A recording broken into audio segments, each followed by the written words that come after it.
Alors la première question est très difficile. Comment je vais te demander ton prénom, ton nom et ta fonction pour que je puisse régler ta voix s'il te plaît. Alors je m'appelle Louis Amelin et je suis trésorier de l'association Métabolisme Parcours.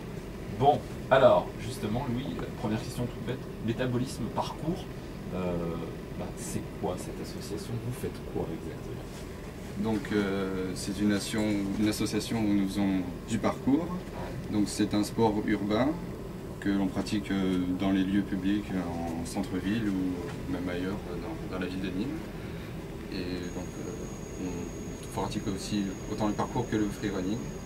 Donc le parcours c'est tout ce qui est saut et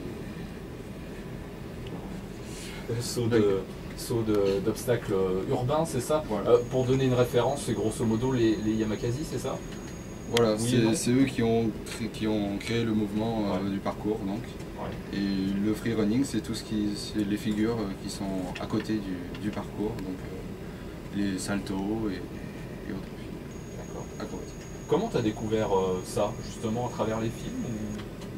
C'est Loïc qui est avec moi qui a créé l'association, enfin le groupe Métabolisme Parcours au départ, qui m'a proposé de venir en faire avec lui.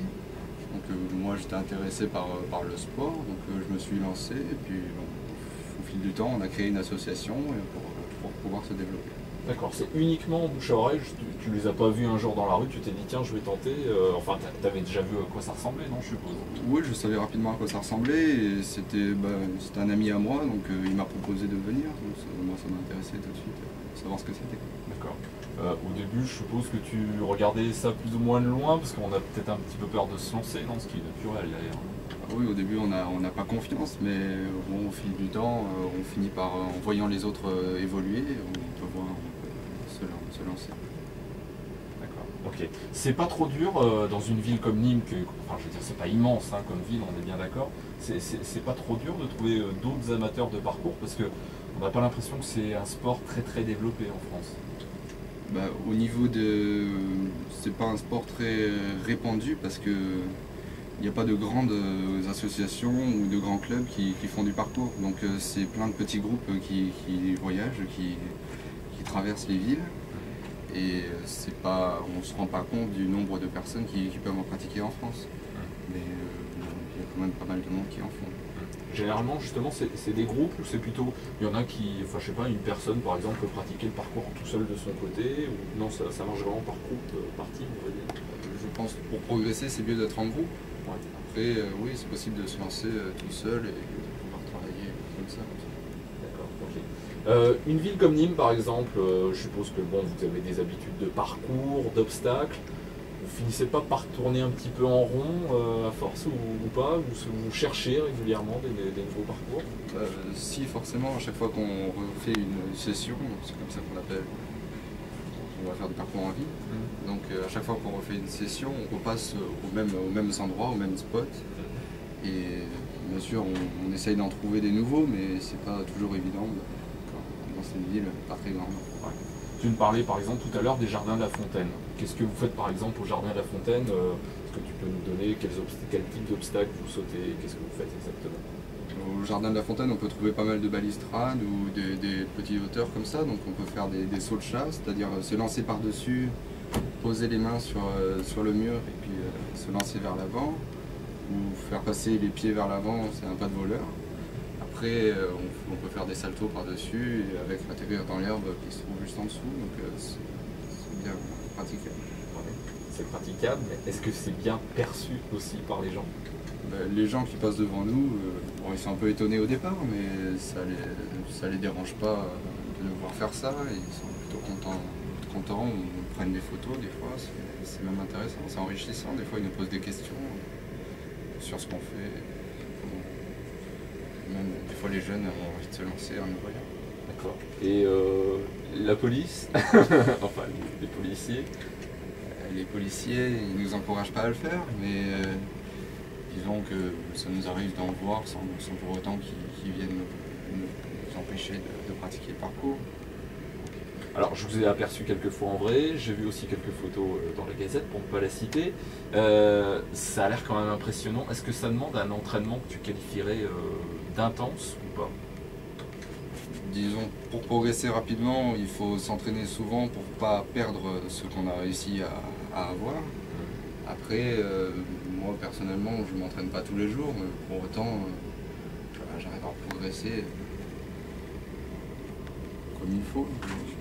D'accord, ok. Parce que, alors on l'expliquait hors micro, vous entraînez dans un gymnase, c'est ce que vous a permis votre association. En entraînement, c'est environ, tu peux nous donner une fourchette, enfin je sais pas combien d'heures par semaine Alors on a un créneau de 2 heures le lundi soir, entre 17h30 et 19h30. Et un créneau le samedi matin aussi, entre 9h et midi. D'accord, ok. Et avec ça, après, le plaisir, c'est d'aller en centre-ville, dans la ville, après, pour faire des parcours. Parce que ça, en salle, ça doit pas être quand même exceptionnel. En salle, ça nous permet de bien nous réceptionner sans nous faire mal, ou des choses comme ça.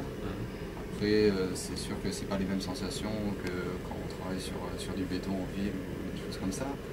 Mais donc on peut faire le parcours en salle le lundi et le samedi, par exemple l'après-midi comme le mercredi, le samedi après-midi ou le dimanche après-midi aussi. On peut tous se retrouver pour faire des sessions en ville.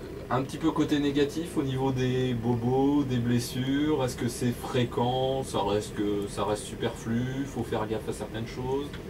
Disons que des petits coups, oui, ça arrive assez souvent quand même, mais on lance pas des choses impossibles. Je veux dire, il y a une dimension psychologique qui fait qu'on va pas, si on sait qu'on n'arrivera pas à le faire, on va pas le tenter, quoi. Il existe une fédération internationale de parcours, la WFPF, qui a été créée il y a quelques années et qui rassemble, donc, qui crée des événements comme des sessions internationales de parcours. À Paris par exemple, ou même à Londres, ou en Autriche il n'y a pas longtemps je crois. Et donc ça se crée sur je sais pas, des grandes estrades, avec des objets au milieu qu'il faut passer. Oui. Ok. Question, alors, quand ça touche un peu personnellement, c'est un petit peu plus difficile à répondre. Je te demande qu'est-ce qui te plaît exactement dans le parcours? Est-ce que c'est l'aspect sportif, l'effort, ou alors l'aspect je découvre une nouvelle figure entre guillemets, des nouveaux parcours justement, c'est quoi qui te plaît dans cette discipline? Moi j'aime beaucoup le sport en général, donc le parcours ça permet de changer des sports collectifs ou des sports avec ballon justement. Après moi je suis pas très fort en gymnastique, tout ce qui est salto, donc j'ai un peu plus de mal. Numéro de téléphone peut-être, si ça te dérange pas de le donner, ou plutôt le site internet, alors je sais pas comme tu veux. Ouais, le site internet, ouais. Ok, vas-y, je t'en prie. Alors, métabolisme30.e-monsite.com. Et on peut aussi trouver sur Facebook en tapant métabolisme parcours dans la barre de recherche. D'accord, ok. Et puis là-dessus, on trouvera, je sais pas, des vidéos, des infos, de quoi prendre contact avec vous, etc. quoi. Oui, et puis on a une adresse mail aussi. Ouais. Donc, métabolismeparcours@gmail.com. D'accord, très bien. Bon, bah écoute, je te remercie beaucoup.